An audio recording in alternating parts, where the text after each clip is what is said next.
103వ కీర్తన 17, 18 వచనాలు కలిపి మనమందరము కలిసి ఏకస్వరంతో ఒకేసారి చదువుకుందాం. 103వ కీర్తన 17, 18 వచనాలు బైబిల్స్ ఉన్న వాళ్ళందరూ కలిసి చదవండి.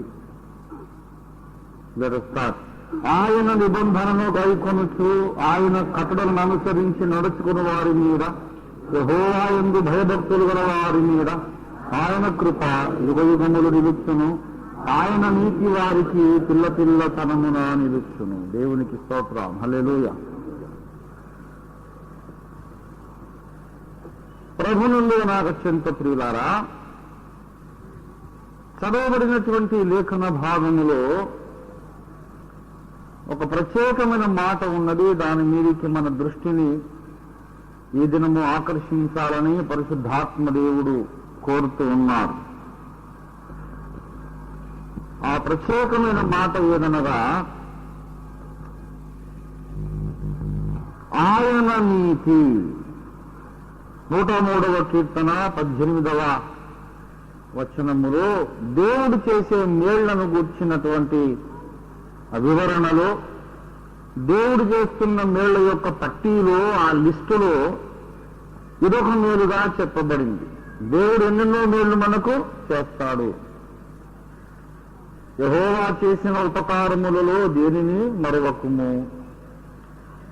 ఆయన నీ యొక్క దోషములన్నిటినీ క్షమించువాడు, నీ సంకటములన్నీ కుదుర్చువాడు, సమాధిలో నుండి నీ ప్రాణాన్ని విమోచించువాడు, కరుణా కటాక్షములను నీకు కిరీటముగా ధరింపజేయువాడు. ఇలాగూ దేవుడు చేసే మేళ్లన్నిటినీ ఏకరువు పెడుతూ వరుసగా చెబుతూ ఈ 18వ వచనములో ఒక అద్భుతమైన వాగ్దానాన్ని మనకు అనుగ్రహిస్తూ ఉన్నారు. దేవుడు చేసే మేళ్లలో ఇది ఒక ముఖ్యమైన మేలు. ఎవరైతే దేవుని యందు భయభక్తులు కలిగి నడుచుకుంటారో, ఎవరైతే ఆయన నిబంధనను గైకొనుచు ఆయన కట్టడలను అనుసరించి నడుచుకొనుచు ఉంటారో వారికి దేవుడు ఒక గొప్ప మేలు చేస్తాడు. దేవుని బిడ్డలారా గమనించండి, దేవుడు చేసిన నిబంధనను మనము గైకొనుట అనేది చాలా ముఖ్యమైన సంగతి. ఆయన నిబంధనను గైకొనుట. దేవుడు నరులతో లేక మానవ జాతితో 2 నిబంధనలు చేశాడు కదా. మొట్టమొదట గలతీ పత్రిక 4వ అధ్యాయము 24వ వచనము చూడండి దయచేసి. ఈ సంగతులు అలంకార రూపకముగా చెప్పబడి ఉన్నవి. ఈ స్త్రీలు 2 నిబంధనలై ఉన్నారు. హాగరు అనే స్త్రీ ఒక నిబంధనకు సూచన, శారా అనే స్త్రీ ఇంకో నిబంధనకు సూచన. కనుక దేవుడు మనుషులతో చేసిన నిబంధనలు 2. ఈ 2 నిబంధనలకు కూడా రక్తమే ఆధారము సుమ. ఈ 2 నిబంధనలకు కూడా రక్తమే ఆధారము. హెబ్రీ పత్రిక 9వ అధ్యాయము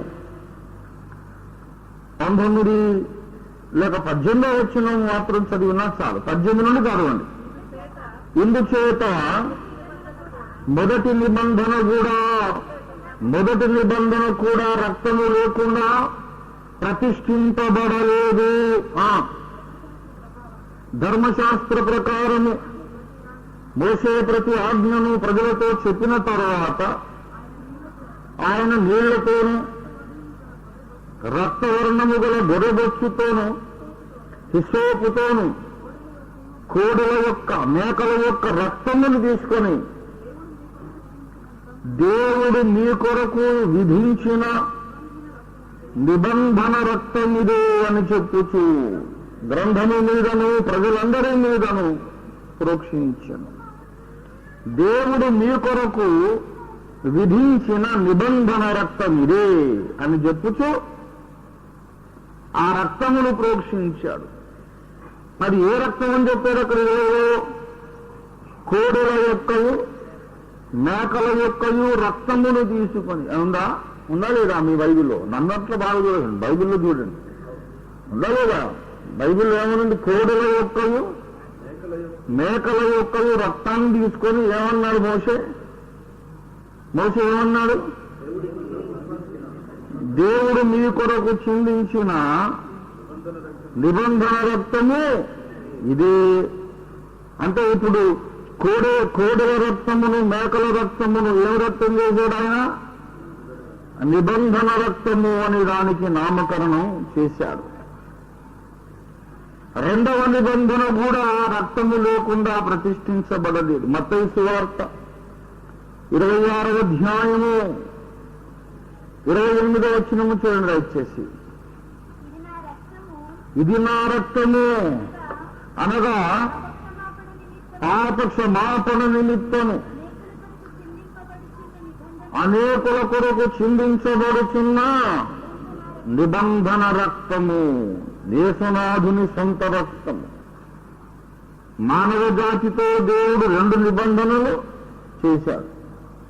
మొదటి నిబంధనకు కూడా రక్తమే ఆధారము, రెండవ నిబంధనకు కూడా రక్తమే ఆధారం. మొదటి నిబంధనలో కోడెల రక్తము మేకల రక్తము ఆధారంగా చేసుకున్నారు. రెండవ నిబంధనలో దేవుడు తన సొంత రక్తమునే ఆధారముగా నిలిపాడు. దేవుడు తన స్వరక్తమిచ్చి సంపాదించిన సంఘమని మనకందరికీ ఆయన పేరు పెట్టాడు. దేవుని స్తోత్రం కలుగునుగాక. హల్లెలూయా. ఎవరి రక్తము చేత? దేవుని యొక్క సొంత రక్తము చేత నీవు కొనబడినావు, నేను కొనబడినాను. మన ఆయన కొనుక్కున్నాడు, డబ్బులు పెట్టి కాదు, రక్తం ఇచ్చి కొన్నారు. ఏదో మేక రక్తము కోడి పుంజు రక్తం కాదు, ఆయన సొంత రక్తం ఇచ్చి కొన్నాడు. కనుక దేవుడు చేసిన నిబంధనను గైకొనుట, దేవుడు చేసిన నిబంధనను గైకొనుట. నిబంధన అనే దాంట్లో ఇరువైపుల నుండి చేసే ఒప్పందం ఉన్నది. నిబంధన అంటే ఒడంబడిక, నిబంధన అంటే ఒక అగ్రిమెంట్ అన్నమాట. ఇతర పక్షం వాడు అంటాడు, నేను నీ ఎడల ఈలాగు చేసేదను. అప్పుడు అవతల పక్షం వాడు అనాలి, నేను కూడా నీ ఎడల ఈలాగు జరిగించేదను అని అనాలి. అదే నిబంధన. నిబంధన ఎప్పుడు వన్ వే ట్రాఫిక్ గా జరగదు, జరిగితే అసలు అది నిబంధన కానే కాదు. హోషేయ గ్రంథము 3వ అధ్యాయము దయచేసి చూడండి. హోషేయ 3వ అధ్యాయము 2వ వచనము చూడండి. కాగా నేను 15 తులముల వెండియు ఏదుము ఎవరును తీసుకొని దాన్ని కొన్నాడట. ముందు ఏం చేశాడు? ముందు ఖరీదు ఇచ్చి విలేటి కొన్నాడు. కొన్న తర్వాత ఇట్లాంటిని చాలా దినములు నా పక్షమును నేను నిలిచి ఉండి కూడకయు విచారము చేయకయు నీ ఉండవలను.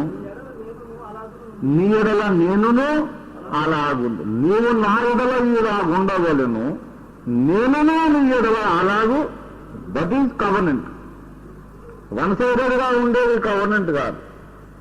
నేను ఏం చేస్తానని అడగడానికి వీల్లేదు, నీవు మాత్రం నా ఎడల ఇలా ఉండవలేదు అనేది కవర్నెంట్ కాదు, నిబంధన కాదు.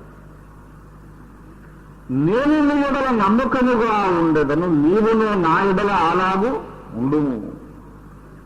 నీవు నన్ను మోసం చేయకుండా ఉండాలి, నేను కూడా నిన్ను మోసం చేయను. నేను నీకు అవమానం తీసుకురాను, నువ్వు నాకు అవమానం తీసుకురావద్దు. నీకు ఇష్టం కాని పనులు నేను చేయను, నాకు ఇష్టం కాని పనులు నువ్వు కూడా చేయవద్దు. That is a covenant. అది నిబంధన. నిబంధన దేవునితో మనిషికున్న నిబంధన, మనిషితో దేవుడు చేసిన నిబంధనలో కూడా 2 వైపులా ఒప్పందాలు ఉన్నవి. ఏమండి? దేవుని వైపు నిబంధన ఏంటి? నీ పాపములను ఆయన క్షమిస్తాడు, నిన్ను నూతన సృష్టిగా చేస్తాడు, నరకము నుండి తప్పిస్తాడు, పరలోక రాజ్య వారసునిగా చేస్తాడు. అవన్నీ ఆయన వాగ్దానాలు. మరి మన వైపు నుండి ఏంటి నిబంధన? ఏం లేదా? మన వైపు నుండి కూడా ఏదో ఒక ఒప్పందము ఉండాలి. మన వైపు నుండి ఆయన కోరుచున్న ఒప్పందం ఏమిటంటే, ప్రభువా నేను నీ ఎడలను అలాగున ఉండును, నీకు నమ్మకస్తుడనై ఉంటాను, నీకు విధేయుడనై ఉంటాను. దేవుడు కోరే మొట్టమొదటి లక్షణం విధేయత. హెబ్రీ పత్రిక 10వ అధ్యాయము 5వ అధ్యాయం 10వ వచనం. హెబ్రీ పత్రిక 5వ అధ్యాయం 10వ వచనం ప్రకారము మెల్కీసెదకు ఒక క్రమములో చేరిన ప్రధాన యాజకుడని దేవుని చేత పిలువబడి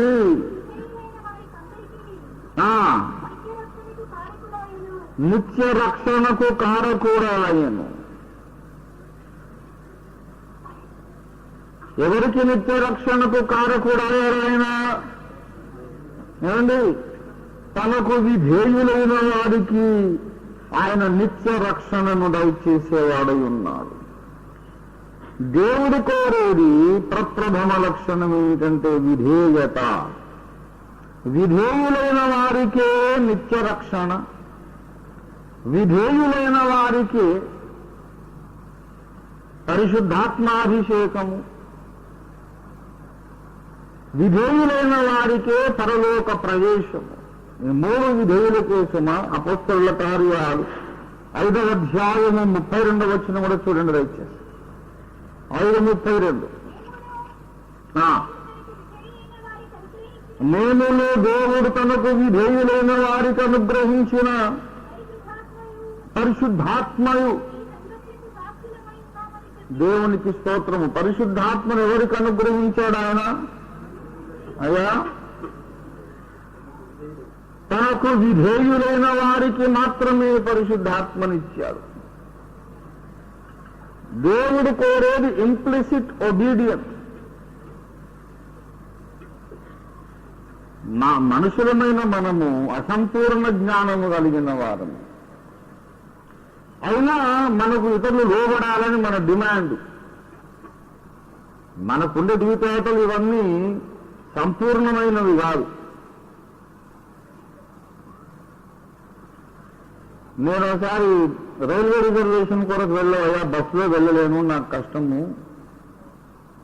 నాకు స్టమక్ అప్సెట్గా ఉంది, ట్రైన్ అయితే కన్వీనియంట్ అని చెప్పా కూటంలో.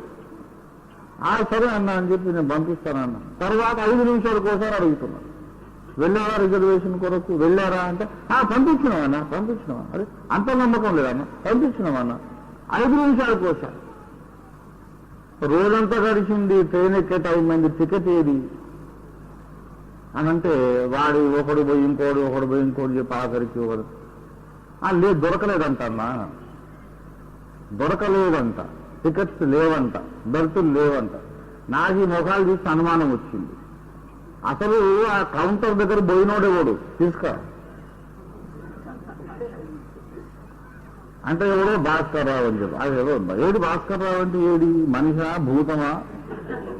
మనిషి ఏది? అదృశ్య స్వరూపురా? బయట దిఖాओ कौन है అంటే ఎవరు లేరు అక్కడ ప్రాంతం. ఆఖరికి ఏంటంటే లేదన్నా చెప్పినాం కానీ ఇప్పుడు పోతే లాభం లేదు, దొరకవు అని వీళ్ళు పోలేదు. దొరకవని వీళ్ళు పోలేదు. నాకేం చెబుతున్నారంటే లేవు, టికెట్స్ లేవు. వీడే south central railway general manager అయినట్టు. నువ్వే దొరకవంటానికి నేనేం చెప్తాను? When I give orders you just obey, that's all.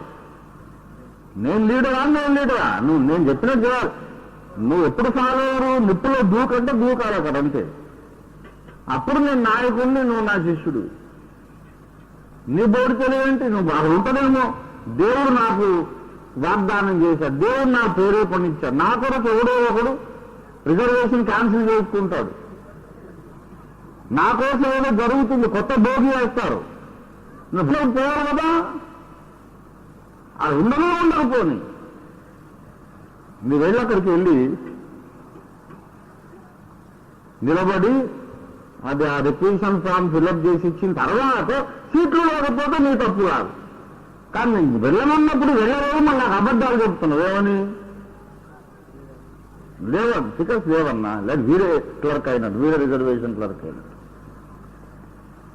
దేవుని బిడ్డలారా, ఒక్కోసారి తీరు అక్కడికి పోయిన తర్వాత కూడా దేవుడు అద్భుతాలు చేసిన రోజులు ఎన్నో ఉన్నాయి.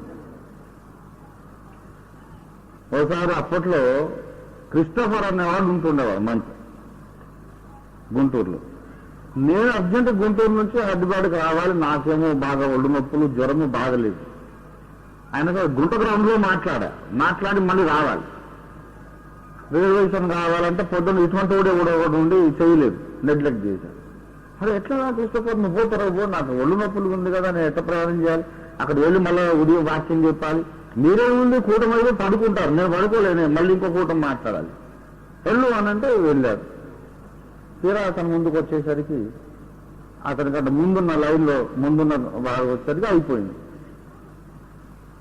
లేవు, బర్తులు లేవన్నా. వీరు అరావులు చేసేసి, అరే ఏం సార్ మీరు లేవు, ఓపిరేట్ లేవంటే ఎట్లా ఇవ్వాలని అంటే ఏదో అంత అరావులు చేస్తాం, లేవని మీకన్నా ముందరికే లేవని చెప్పాను కదా. అరే స్పీకర్ ఎందుకు వచ్చిరండి ఇవ్వండి అని అంటే అట్లా అని తీసుకొని వాళ్ళు ఈ క్యూలో ఇచ్చేసారు. తర్వాత వాడు స్పీకర్ ఎందుకు వాడు లోక్సభ స్పీకర్ లోక్సభ స్పీకరు లేకపోతే అసెంబ్లీ స్పీకరు, ఈయన సదరన్ స్పీకర్ అనుకోలేదు.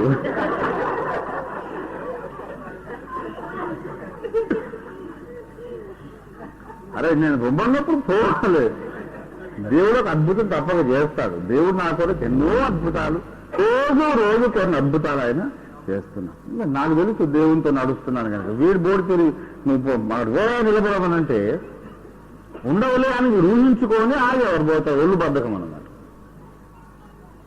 నాకు తాడ్చేటంత కోపం వచ్చింది అంతే. మీరు ఏం వేసారని వెంబడిస్తారు, మీరేం నేనిచ్చే చిన్న మాటనే లోపడకపోతే దేవుని ఆజ్ఞలకి ఏం లోపడతారు? ఓ చిన్న విషయంలో మీరు నమ్మకంగా ఉండకపోతే సంఘాలు మీకు ఎట్లా అప్పగించాలి, ఆత్మలు ఎట్లా అప్పగించాలి? చిన్న విషయంలో నమ్మకత్వం లేదు. ఇంకోసారి నన్ను మీరు కోటాలు పిలవకండి, ఏమనుకుంటున్నారండి? భయంకరంగా కేకలేదు, గడగడలు ఆడిపోయారు. ఓపిరన్నకు అంత కోపం వస్తుందని ఎప్పుడు అనుకోలేదండి. చిన్న విషయాల్లోనే మీ నమ్మకత్వం తెలుసు. చెప్పినప్పుడు చెయ్యాలి. ఇంత చేస్తే నేను కూడా ఆదాము కొడుకుని పాపములో జన్మించిన వాడిని, జీవితంలో ఎన్నో పొరపాట్లు నేను చేసినండి. అయితే నా మాట ఒకడు వినకపోతే అంత కోపం వస్తుంది. మరి ఏ లోపము లేని పరిశుద్ధునికి ఎంత కోపం రావాలి? ఓ మాట. ఎందుకంటే మీకు ఈ పోలిక వరకు చెప్తుంది. నేనేమన్నా పాపులలో చేరక ప్రత్యేకముగా ఉన్నవాడిని, అవునా? ధైర్యంగా తలక అడ్డం పోవచ్చు, ఏం నష్టం లేదు. పాపులలో చేరక ప్రత్యేకంగా ఉన్నవా ఎవరు? ఏదో ఒక్కడే, మనం ఎవరం కాదు. ఎవరమైనా జన్మము చేత పాపులము యేసయ్య కృపను బట్టి రక్షణ పొందాం. దేవుని స్తోత్రం కలుగునుగా. అలాంటి ఒక మనిషికే ఇంత డిమాండ్ ఉంది. నా మాటకు లక్ష్యం లేదురా, విలువ ఇవ్వలేదురా, నా మాటకు లోబడి అవునన్నావు, చేస్తానన్నావు, చేయలేదు. ఏం నష్టం ఏముంది? అది కాకపోతే ఇంకో ట్రైన్, అది కాకపోతే బస్సు, ఏది కాకపోతే 10,000 రూపాయలు ఖర్చు పెట్టి కారులో పోరాదు, ఏముంది? వాళ్ళు ఇస్తారు. నా మాట వినలేదు అని, నా మాట లక్ష్యం చేయలేదని. ఒక పడిపోయిన మానవునికే ఇంత అధికార కాంక్ష అనేది ఉంటే మరి దేవునికి ఎంత ఉందరే? నేను చెప్తాను, మీకు లెక్కలేదురా, లక్ష్యం లేదా, మీకు నమ్మకం, నా మీద మీకే గౌరవం లేదా, మీకు ఎలా రక్షణ ఇవ్వాలి నేను అంటాడు ఆయన. దేవుడు కోరే మొట్టమొదటి సుగుణము implicit obedience, unquestioning submission and obedience. ఎందుకు ఏమిటి అని ప్రశ్నించకుండా చిత్తము తండ్రి అనే విధేయత ఎవరికి ఉన్నదో వారికి ఆయన నిత్య రక్షణ ఇస్తారు. దేవుని స్తోత్రం కలుగునుగా. వారికే పరిశుద్ధాత్మ అభిషేకమునిస్తాడు. దేవుని స్తోత్రం కలుగునుగా. హల్లెలూయా. వారికే పరలోక రాజ్యములో ప్రవేశమిస్తాడు. హెబ్రీ పత్రిక 3వ అధ్యాయము 18వ వచనం చూడండి దయచేసి. తన విశ్రాంతిలో ప్రవేశింపరని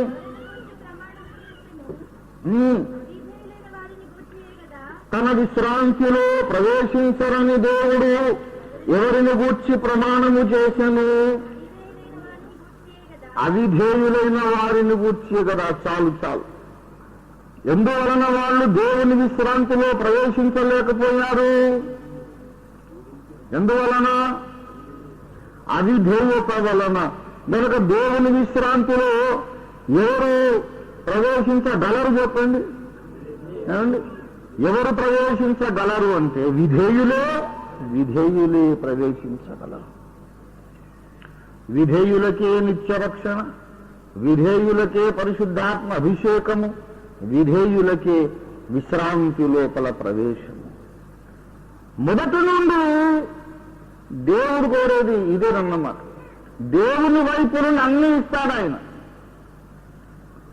రక్షణ, పరలోక స్వాస్థ్యము, పరిశుద్ధాత్మ అభిషేకము, శాంతి, సమాధానము అన్నీ ఇస్తాడు. నీ వైపు నుండి దేవుడు కోరేది విధేయత. ఎందుకంటే ఆదాము హవ్వలు అవిధేయత వలననే పాపులయ్యింది కదా. ఆదాము హవ్వలు ఎందుచేత పాపైనారు చెప్పండి? అవిధేయత వలన. రోమాపత్రిక 5వ అధ్యాయము ఒకని అవిధేయత వలన 12వ వచనం చదవండి. ఒక్క మనుషుని అవిధేయత వలన. చాలు. పాపం ఎందువల్ల ప్రవేశించిందండి? అవిధేయత వలననే లోకంలోనికి ఏం ప్రవేశించింది? పాపము ప్రవేశించింది. కనుక అవిధేయత వలన పాపము ప్రవేశిస్తే దానికి రివర్సు విధేయత వచ్చిందనుకోండి. విధేయత వలన ఏమొస్తుంది? మరి పరిశుద్ధత, నీతి, రక్షణ కలుగుతుంది. దేవునికి స్తోత్రం కలుగును కాక. Very simple formula. చాలా సున్నితమైన సులభమైనటువంటి ఫార్ములా. దేవునికి లోబడలేదు కనుక ఆదాము హవ్వలు పాపులైనారు. మనము దేవునికి లోబడుట చేత దేవునికి సన్నిహితులము, ఇష్టలము కాగలుగుతాం. దేవునికి స్తోత్రం కలుగును గాక. దేవుడు కోరేదంతా ఒకటే. వీడు లోబడతాడా లోబడడా అనేది ఎంతసేపటికి ఆయనకు అదే పరీక్ష. నిర్గమకాండము 16:4 చూడండి దయచేసి.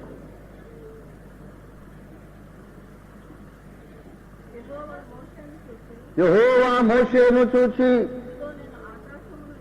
ఇదిగో నేను ఆకాశము నుండి మీ కొరకు ఆహారము కురిపించగను. వారు నా ధర్మశాస్త్రమును అనుసరించి నడచురో లేదో అని నేను వారిని పరీక్షించున్నట్లు. ఈ మన్నాను దేవుడు ఎందుకు కురిపించాడంటే దాంట్లో చాలా చాలా చాలా కారణాలున్నాయి మన్నాను కురిపించడానికి. అందులో ఒక కారణం ఏంటంటే టు టెస్ట్ దేర్ ఒబీడియన్స్. మొట్టమొదటి ఏంటంటే సూర్యోదయం జరగన ముందే వెళ్ళి ఆ మన్నాను కూర్చుకోవాలి. ఎండ వచ్చిందంటే అది కరిగి పోతుంది. సూర్యోదయం జరగక ముందే, before the break of day, before sunrise వెళ్ళాలి. అప్పుడే వెళ్ళి కూర్చుకోవాలి. వెళ్తారా వెళ్ళరా? సమయం ప్రకారం వెళ్ళి కూర్చుకుంటారా కూర్చుకోరా? అదే పరీక్ష. రెండవది ఏంటంటే 6 దినాలు కూర్చుకోవాలి, 7వ దినం విశ్రమించాలి. కొంతమంది 7వ రోజు కూడా వెళ్ళారు, వెళ్ళి ఒట్టి చేతులతో వచ్చారు. కొంతమంది దేవుని మాట ప్రకారం 7వ రోజు వెళ్ళలేదు, 6వ రోజు కూర్చుకున్నది వారికి 7వ రోజు కూడా చెడిపోకుండా మిగిలి ఉంది. నీ పాపములు క్షమించదను, నీకు నిత్య నివాసమును ఏర్పాటు చేసేదను, నరకాగ్ని గుండం నుంచి రక్షించదను, ఆపత్కాలం నుండి సహాయం చేసేది. మొత్తం 1001 వాగ్దానాలు మొత్తం మన అటువైపు నుంచే. నీవు నా ఎడల విధేయుడవై ఉండవని, అదొక్కటే కోరుతున్నారు ఆయన. అందులో అన్నీ వస్తాయి. పరిశుద్ధత, ప్రార్థనా జీవితం, ప్రేమ కలిగి ఉండుట, ఏదైనా సరే దేవుడు చెప్పాడు కనుక నేను చేస్తా అనే మైండ్ ఉంటే ఆటోమేటిక్గా మిగతా సుగుణాలన్నీ వచ్చేస్తాయి. దేవుని స్తోత్రం కలిగినదాక. ఇది నిబంధన. మనం ఎక్కడున్నాం అసలు? మన మూలవాక్యం ఏంటి? ఆయన 18వ వచనం కదా, 103వ కీర్తన 18వ వచనం. ఆయన నిబంధనను అనుసరించి నడుచుకునేవారు, దేవుని నిబంధనను గైకొనేవారు. నిబంధనకు 3 ఉండాలి. దేవుని వైపు నుండి ఒక ఒప్పందము, ఒక వాగ్దానము, ఒక తీర్మానము. మానవుని వైపు నుండి కూడా ఒక తీర్మానము, ఒక ఒప్పందము, ఒక వాగ్దానము. ఈ 2 వాగ్దానాలు ఆధారపడడానికి ఒక పునాది ఉండాలి. పునాది, ఆ పునాది రక్తము. ఈ రక్తము మీద ఆధారపడినటువంటి నిబంధన. మొదటి నిబంధన కూడా రక్తం లేకుండా ప్రతిష్ఠింపబడలేదన్నారు కదా. ఒప్పందం వేసుకున్నాక దానికంటూ ఆధారం ఒకటి ఉండాలి. దేవుడు చేసిన ఒప్పందములకు ఆధారమే శిలువ రక్తము. మనము ఆయనకు లోబడి ఉంటామని వాగ్దానం చేయడానికి ఆధారం కూడా శిలువ రక్తమే. శిలువ రక్తము నన్ను కడిగినప్పుడే నేను విధేయుడమై ఉండగలను. లేకపోతే నా లోపల ఉండేదేమిటి? ఆదాము యొక్క అవిధేయత. ఆదాము నుండి పుట్టి, ఆదాములో నుండి పుట్టి అవిధేయతను జన్మతః నేర్చుకున్న నేను ఇప్పుడు ఆకస్మికముగా, అకస్మాత్తుగా విధేయత ఎక్కడి నుంచి తెచ్చుకోగలను? ఆల్ ఆఫ్ ఎ సడన్ కాకి కోతులు అయిపోతుందా? అవదు కదా. పంది గొర్రెపిల్ల అయిపోతుందా? అవదు కదా. నేను ఆదాము గర్భంలో పుట్టిన వాడను, నేను ఎట్లు విధేయుడను కాగలను? దానికి ఆధారము శిలువ రక్తము నాకు ఇచ్చే శుద్ధీకరణ. దేవుని స్తోత్రం కలుగును గాక. శిలువ రక్తము నన్ను కడిగింది కనుక దేవునికి లోబడే శక్తి నాకు వచ్చింది. దేవుని స్తోత్రం కలుగును గాక. హల్లెలూయా, హల్లెలూయా. దేవుడు మన కొరకు చేస్తానన్న ఉపకారములకు ఆధారము రక్తము. దేవుడు కోరిన ప్రకారం మనము లోబడి ఉండడానికి ఆధారం రక్తమే. దేవుని స్తోత్రం కలుగును గాక. ప్రియులారా, ఈ నిబంధనను గైకొనుచు అన్న కొంతమంది ఉన్నారు ఈ భూమి మీద. దేవుడు చేసిన నిబంధనను గైకొనుచు, శిలువ రక్తము మీద ఆధారపు జీవించుచు, దేవుని కొరకు వారు విధేయులై జీవించుచు, దేవుని వాగ్దానాలను స్వతంత్రించుకుంటూ ఎవరైతే బ్రతుకుతున్నారో వారికి ఒక మేలు, ఒక ఉపకారమైన వాగ్దానం చేస్తున్నారు. వారికి 18వ వచనములో ఆయన కృప యుగ యుగములు నిలుస్తుంది. వీళ్ళకి ఏమి నిలుస్తుంది? ఏమి నిలుస్తుంది? కృప నిలుస్తుంది. ఎప్పుడెప్పుడు? యుగ యుగములు కృప నిలవాలంటే ఒక జీవుడు ముందు యుగ యుగాలు ఉండాలి కదా. అమెరికాలో ఎవడో సీరియల్ మర్డర్ చేశాడు, ఎన్నో చేశాడు, 38, 48 రాసి. అయినాడు ఎక్కడెక్కడో సేకరించుకొని భయంకరమైనవన్నీ రాస్తూ ఉంటాడు. ఎన్నో హత్యలు చేశాడు. వాడేం మనిషి ఏమో చేస్తే వాడికి 480 సంవత్సరాలు జైలు చేశారు. వాడు ఉంటాడా 480 సంవత్సరాలు? అప్పటికే వానికి వీళ్ళకి దొరికేసరికి 60 ఏళ్ళు వచ్చినాయి. ఇంకో 10 ఏళ్ళు 15 ఏళ్ళు ఉంటాడు. వాడిని 480 ఏళ్ళు జైలు శిక్ష. అన్ని మర్డర్లు చేశాడు వాడు. ఆ తీర్పు విని వాడు పకాలను నవ్వాడట. నాకు 400 ఏళ్ళు వయసే ఉండదు, ఆయుష్యే లేదు, మీరు ఎక్కడ పిచ్చోళ్ళరా ఆయన? నేనే పిచ్చోళ్ళు అనుకున్నా, మీరు నాకంటే పిచ్చోళ్ళు. చాలా అమెరికాలో ఎక్కడ లేని పిచ్చి పనులు ఇట్లా చేస్తూ ఉంటారు. 400 ఏళ్ళు, 500 ఇయర్స్ ఇట్లా జైలు శిక్ష పడ్డ వాళ్ళు ఉన్నారు. జైలు శిక్ష అట్లా ఉంది కానీ వారు మాత్రం దేవుని కృప యుగయుగములు మనకు నిలిచి ఉండాలంటే అసలు మనము ముందు యుగయుగాలు ఉండాలి కదా. మనమే లేకపోతే మన కృప ఎలా ఉంటుంది? దేవుని బిడ్డలారా, దాని ఇంప్లికేషన్ ఏమిటంటే, దాని యొక్క గూఢార్థము ఏమిటంటే, చెప్పకుండానే చెబుతున్న సత్యం ఏమిటంటే, యెహోవా కృపను అనుభవించుటకు వీరు యుగయుగములు నిలిచి ఉంటారని అర్థం. దేవుని స్తోత్రం కలుగునుగా. యెహోవా కృపను అనుభవించడానికి వాడు యుగయుగాలు ఉంటాడని అర్థం. దేవుని స్తోత్రం కలుగునుగాక. ఎవరైతే యేసు రక్తమును బట్టి దేవునితో నిబంధన చేసుకున్నాడో, ఎవరైతే దేవునికి విరుడమై ఉంటానని వాగ్దానం ఒప్పందం చేశాడో, వాడు యుగయుగములు నిలిచి ఉంటాడు.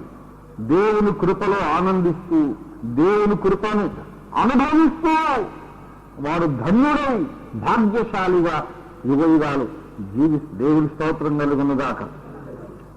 వాళ్ళకి ఇంకో వాగ్దానం చేశాడు ఏంటంటే, ఆయన నీతి వారికి పిల్ల తరమున నిలుచును. అలాంటి ఉత్తమ భక్తుల పిల్లలకు నీతి ఉంది. వాళ్ళ పిల్లలకును వాళ్ళ పిల్లలకును 4వ తరము 40వ తరం వరకు ఆ నీతి ప్రవహిస్తూ ఉంటుంది అనే వాగ్దానం చేశారు. నిజముగా దేవుని బిడలారా, ఒక్క విషయం మీ జ్ఞాపకానికి తెస్తాను. ఈ లోకములో సంపాదించుకున్నది ఏదైనా మనం పైలోకానికి మూటగట్టుకు తీసుకోగలమా? ఆలోచించి చెప్పండి. ఆత్మలను తీసుకోవచ్చు. ఇంకా గర్భఫలము యెహోవా ఇచ్చు బహుమానము, కుమారులు యెహోవా అనుగ్రహించు స్వాస్థ్యము. ఈ లోకములో ఇల్లు కట్టుకుంటే దాన్ని తీసుకుపోలేము, భారం సంపాదించుకుంటే పరలోకానికి తీసుకుపోలేము. తీసుకుపోయినా అది అక్కడ ఎందుకు పనికిరాదు. ఎందుకు పనికి వస్తుంది? నీ నోట్ల కట్టలు బంగారం ఏది సంపాదించినా పరలోకానికి మనతో తీసుకెళ్ళే సాధ్యము కాదు. దాని దేవుడు ఒకవేళ మనకు పిల్లలను ఇస్తే, ఆ పిల్లలను ఇక్కడ మనం ఎలాగున సంతోషంగా దగ్గరికి తీసుకొని ముద్దులు పెట్టుకుంటామో, అలాగే పరలోకములో కూడా ముద్దు పెట్టుకునే అవకాశం ఉంటుంది. నిత్యత్వమంతా వారితో మనం కలిసి గడపడానికి అవకాశం ఉంటుంది. ఎలాగూ మనము పొందిన రక్షణను వారికి అందించుట వలన, మనకు తెలిసిన వాక్య సత్యాన్ని వారు నేర్పించుట వలన వాళ్ళు కూడా పరలోకానికి వస్తారు. అందుకే ఇల్లు, వాకిలి, పొలాలు, తోటలనే స్వాస్థ్యము అది నిజమైన స్వాస్థ్యము కాదు, కానీ గర్భఫలము నిజమైన స్వాస్థ్యమని బయట సెలవిస్తుంది. దేవుని స్తోత్రం కలుగునగా. దంపతులు పిల్లల్ని కంటే ఒకవేళ ఆ పిల్లలను వారు గాలికి వదిలేయకూడదు.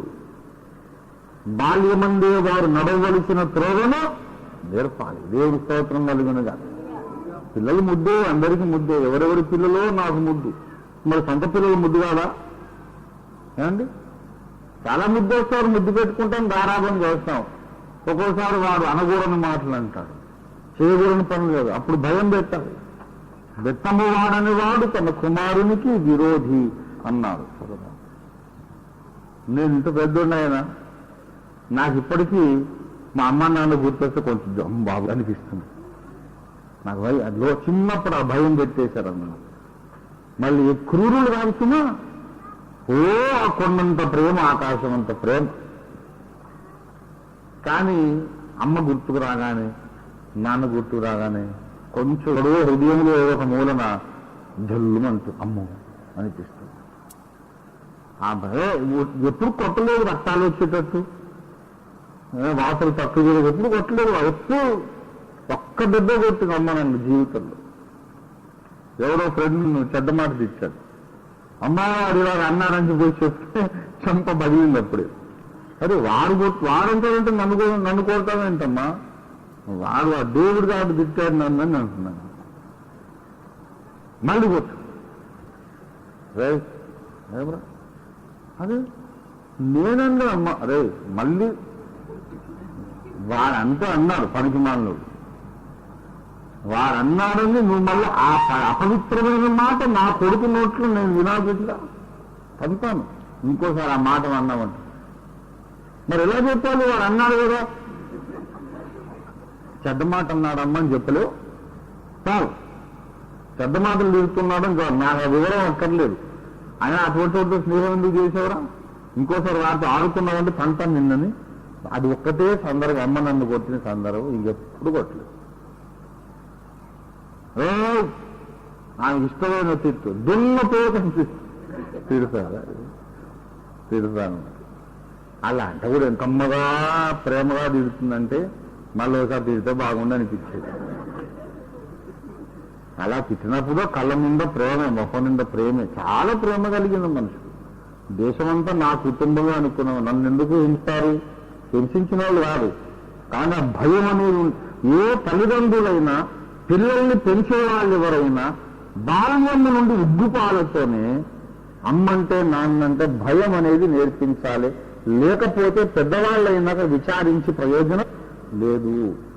మొక్కై వంగండి రానై వంగదు.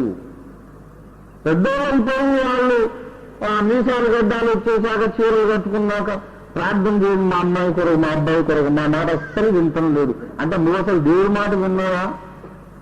నువ్వు దేవుడి మాట వింటే కదా పిల్లల్ని మాట వినేది.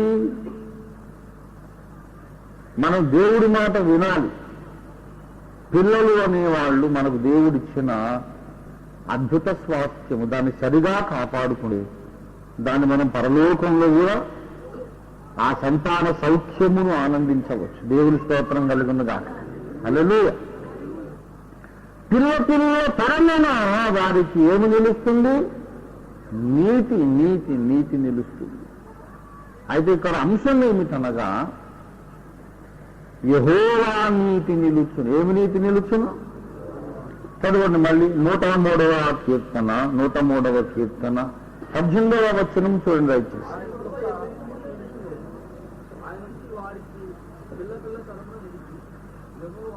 వారికి పిల్ల తరమున ఏమి నిలుచును? ఏమి నిలుచును? ఆయన నీతి. ఎవరి నీతి? యెహోవా నీతి. యెహోవా నీతి. ఆ పాట మీ జ్ఞాపకం ఉందా? దేవదాసయ్య గారు రాసిన పరమదేవ నిబంధనాజ్ఞల్ భక్తితో దైకొను జనులకు, పరమదేవ నిబంధనాజ్ఞల్ భక్తితో దైకొను జనులకు, నిరతమును కృపా నిలచియుడును. యెహోవా నీతి తరముల పిల్లలకు నోడును. ఆ కారణము చే దేవ సంస్కృతి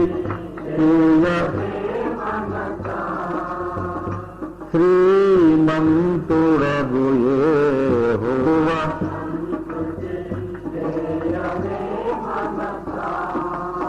పరమదేవ నిబంధనాజ్ఞలు భక్తితో గైకొను జనులకు, నిరతమును కృప నిలిచి ఉండును. యెహోవా నీతి తరముల పిల్లలకు. ఎవరి నీతి? దేవుని నీతి అనేది ఒకటి ఉంది బైబిల్ గ్రంథంలో. బైబిల్ గ్రంథములో 2 రకాల నీతి ఉన్నది. ఆ 2 రకాల నీతులలో శ్రేష్టమైనది దైవ నీతి. ఏమి నీతి అండి ఇది? దేవుని నీతి. దేవుని నీతి. ఈ దేవుని నీతి కలిగి మనము దేవుని ఎదుట నిలబడుట మన జీవిత లక్ష్యమై ఉండాలి. మళ్ళీ మెల్లగా చెబుతున్నాను. దేవుని నీతి కలిగి దేవుని ముందు నిలబడుట మన జీవిత గురి అయి ఉండాలి, మన జీవిత లక్ష్యమై ఉండాలి. అది పౌలు యొక్క జీవిత లక్ష్యం. ఫిలిప్పీ పత్రిక 3వ అధ్యాయము, దయచేసి మొదట 6వ వచనం చదవండి, ఆ తర్వాత కిందికి వెళదాం. 3:6. అమ్మా, ఆసక్తి విషయము సంఘమును హింసించేవాడనని ధర్మశాస్త్రము వలని నీతి విషయం అనింద్యుడనై ఉంచింది. చూసారా దేవుని బిడ్డలారా, ఆయన ధర్మశాస్త్రము వలనైన నీతి విషయంలో అనింద్యుడనై ఉన్నాడు. అయితే 9వ వచనం చూడండి. క్రీస్తును సంపాదించుకొని ధర్మశాస్త్ర మూలమైన నా నీతిని కాక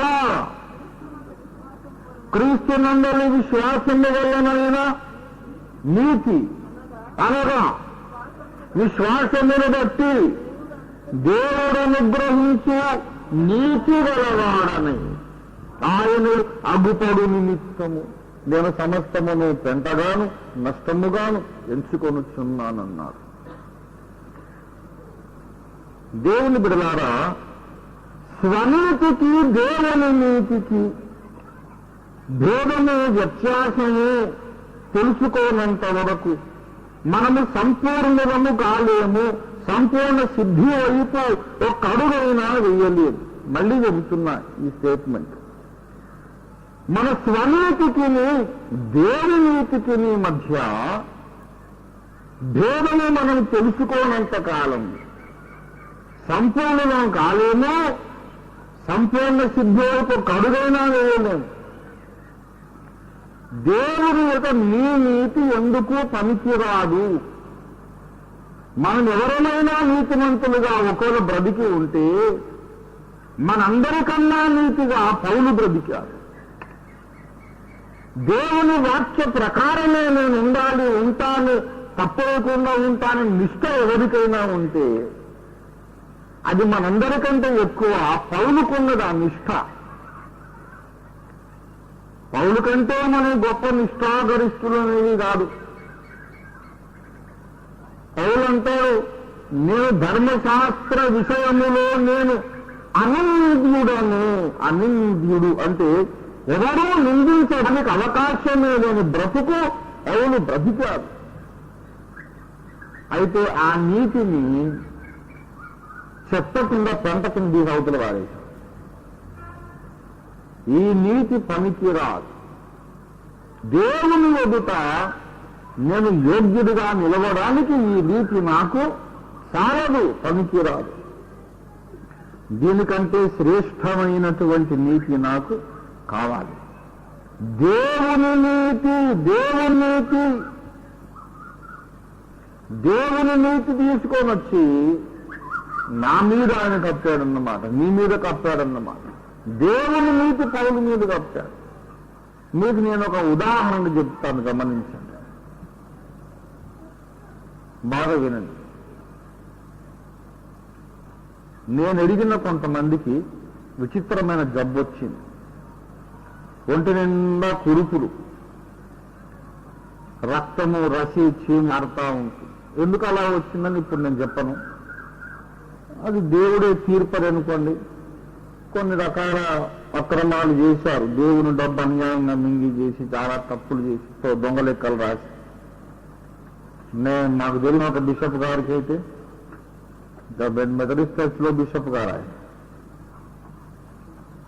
ఆయన తెల్లటి మల్లె పువ్వు లాంటి బెడ్ దుప్పటి పడుకోబెడితే ఒంట్లో నిండా రంధ్రాలు ఉండి, అందులో నుండి బియ్యంలో తెల్లటి నొడి పురుగులు ఉంటాయి చూసారా, అట్లాంటి పురుగులు బయటకు వస్తా ఉండి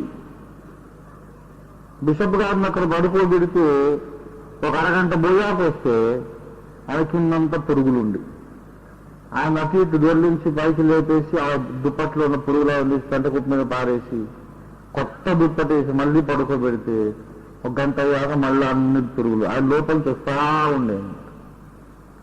రోజు కనీసం 12-15 దుప్పట్లు మార్చాలి.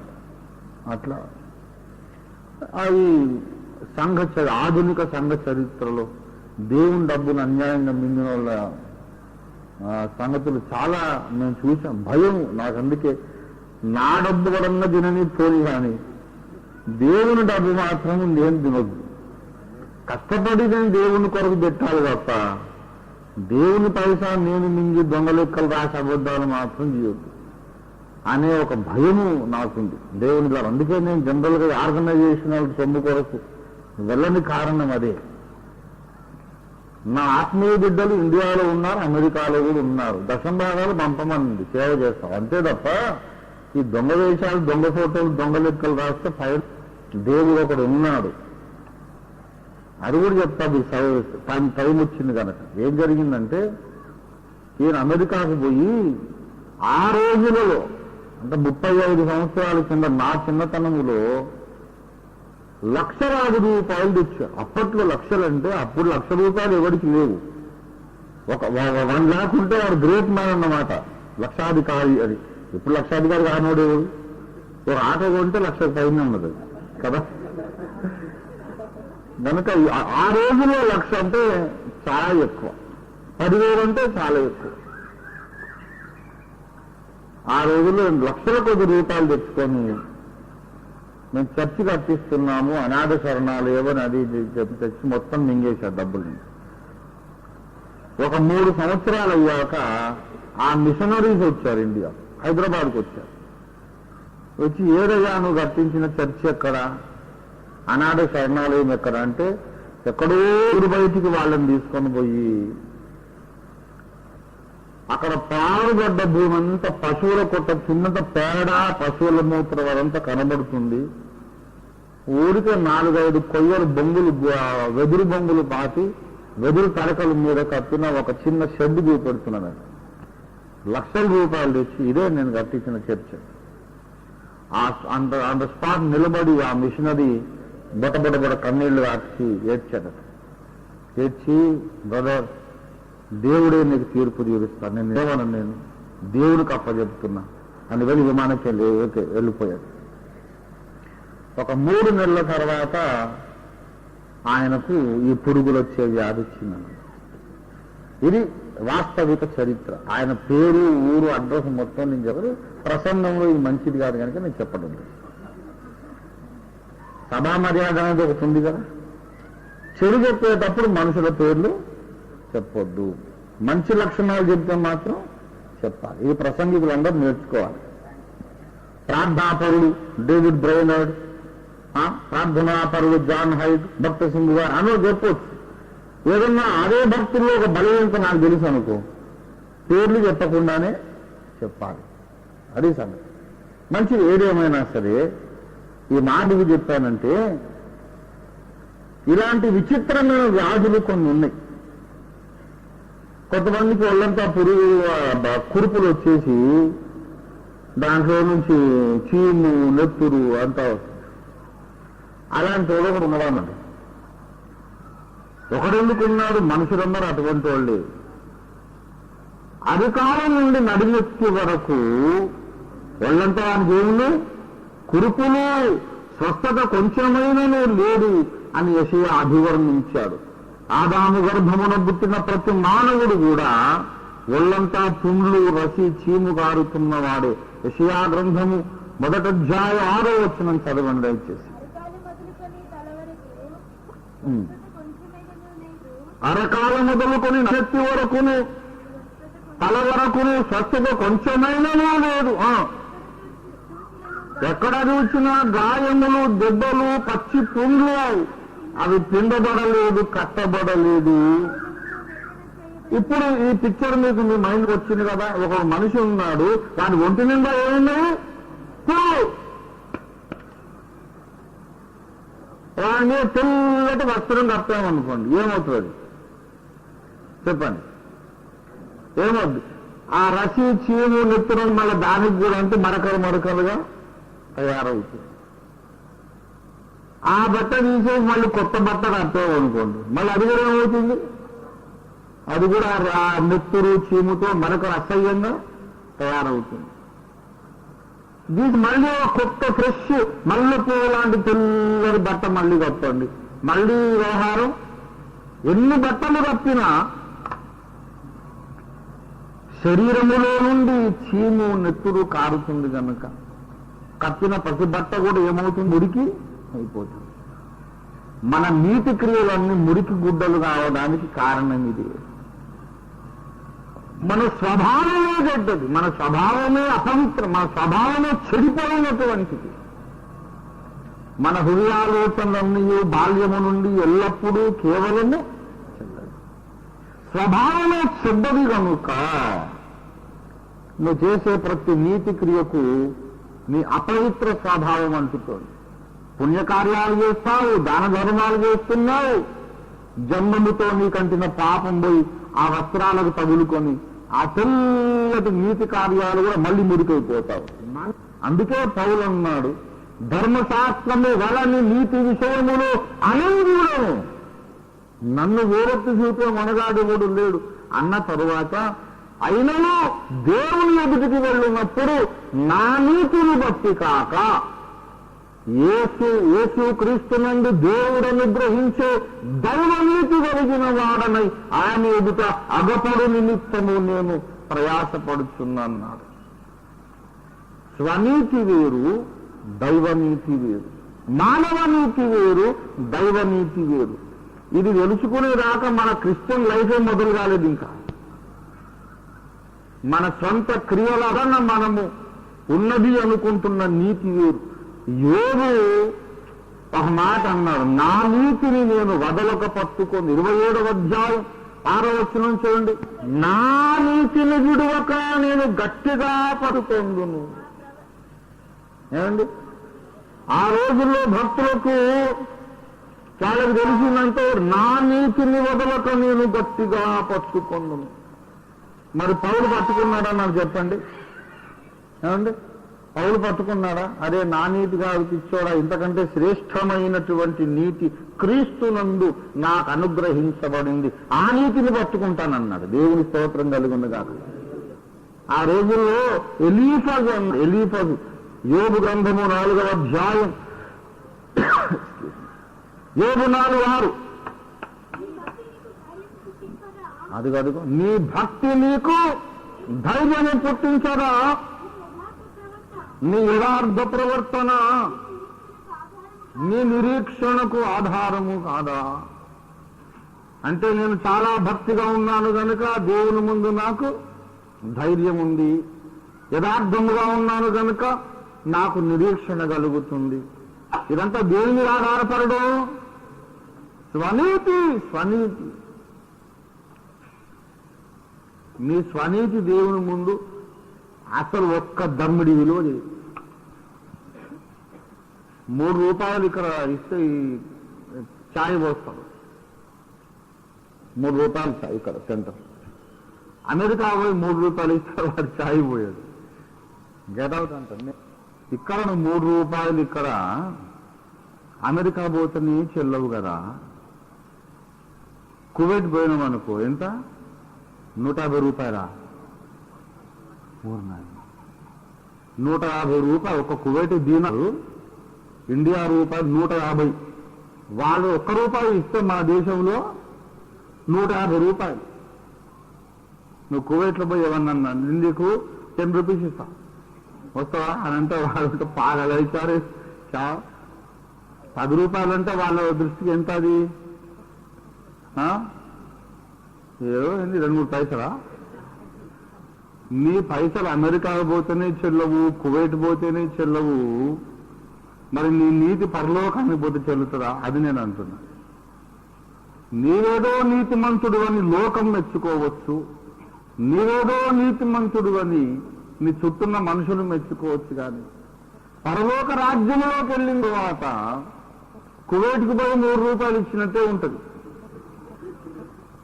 పరలోక రాజ్యాన్ని పోయిన తర్వాత ఏం తీసుకొచ్చేదో ఏంటో చాలా నీతిగా ప్రవర్తించి తిని ప్రతి శనివారమే నేను విశ్రాంతి పొంది తిని ఏ శనివారం కూడా ఒక్క బరువు కూడా ఎత్తలేదు తెలుసా. నేను బతికినంత కాలం very strictly I observed all the లా.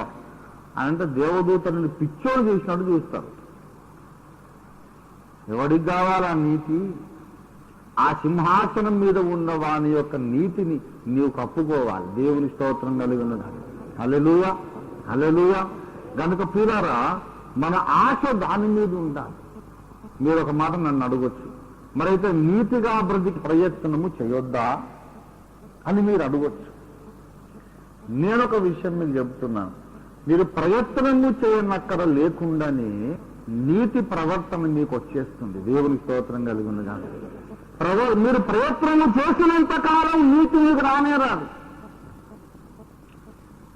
యేసు నీతిని మీరు కప్పుకోవడానికి ఇష్టపడినప్పుడు మీ పుణ్యాలన్నీ మానిపోతాయి, మీకు తెలియకుండా నీతి మీ లోపలికి వచ్చేస్తుంది. ఒకప్పుడు ఎంత కుస్తీ పట్టినా చేతగాని పరిశుద్ధత అవలీలగా మీకు చేతనైపోతుంది. దేవుని స్తోత్రం కలుగునుగా. పాట నేర్చుకోవడానికి కూడా కష్టపడుతుందా? కష్టపడదు. ఈత నేర్చుకోవడానికి చేప కష్టపడుతుందా? కష్టపడదు. గాల్లో ఎగరడానికి కొంగలు ఎక్కడైనా ట్రైనింగ్ తీసుకుంటాయా? తీసుకో. కొంగలకు ఎగరడం ఎంత సహజమో, చేపలకు ఈదడం ఎంత సహజమో, పరిశుద్ధత మీకంత సహజమైపోతుంది. దేవుని స్తోత్రం కలిగినగా. ఏమి భయం లేదు. నీవు పాపం చేద్దామనుకున్నా వీలు కాకుండా చేస్తాడు దేవుడు. దేవుని స్తోత్రం కలిగినగాక. పాపం నీకు చేయిద్దాని సైతాన్ని ఎంత కుస్తీ పట్టినా సైతానికి కుదరదు, నీకు కుదరదు. ఏదో వాడు కుదరకుండా చేసి అసలు పాపము జరగకుండా దేవుడే నీ నీతి నిలబెడతాడు. దేవునికి స్తోత్రం కలిగినగాక. దేవుడిచ్చే నీతి కావాలి కానీ నీవేదో కుస్తీ పట్టడం కాదు. నీవు కుస్తీ పట్టినంత కాలము నీవు తప్పకుండా పడిపోతూనే ఉంటావు. ఆయన మీద ఆధారపడినప్పుడు, ఆ నీతిని ధరించుకున్నప్పుడు, యెహోవా నీతి నీ మీదకి వచ్చినప్పుడు పరిశుద్ధత చాలా సులభమైపోతుంది. యెహోవా చేసే ఉపకారములలో ఇది ప్రధానమైనది. దేవునికి స్తోత్రం కలుగునుగాక. హల్లెలూయా, హల్లెలూయా. గమనించండి, దేవుడు చేసే ఉపకారాల్లో మొట్టమొదటి ఏమిటి? ఆయన నీ దోషములన్నీ క్షమించువాడు, నీ సంకటములన్నీ కుదుర్చువాడు, సమాధిలో నుండి ప్రాణాన్ని విమోచిస్తాడు. తరువాత నీ స్వనీతి మీద నీవు ఆధారపడనక్కర లేకుండా తన నీతి నీకు ధరింపజేస్తాడు. ఆ నీతిని మనము ధరించుకుంటే తప్ప దేవుని ముందు యోగ్యులుగా మనం నిలబడలేము. ఎవడు అయోగ్యముగా ప్రభు యొక్క రొట్టెను తినును, ఎవడు అయోగ్యముగా ఆయన పాత్రలోనిది త్రాగును, వానికి శిక్షా విధి కలుగునన్నాడు కదా. యోగ్యముగా ఎలా కనబడతాం దేవుని ఎదుట? ఈనాడు నువ్వు దేన్ని బట్టి యోగ్యుని అనుకుంటున్నావో నాకు చెప్పు.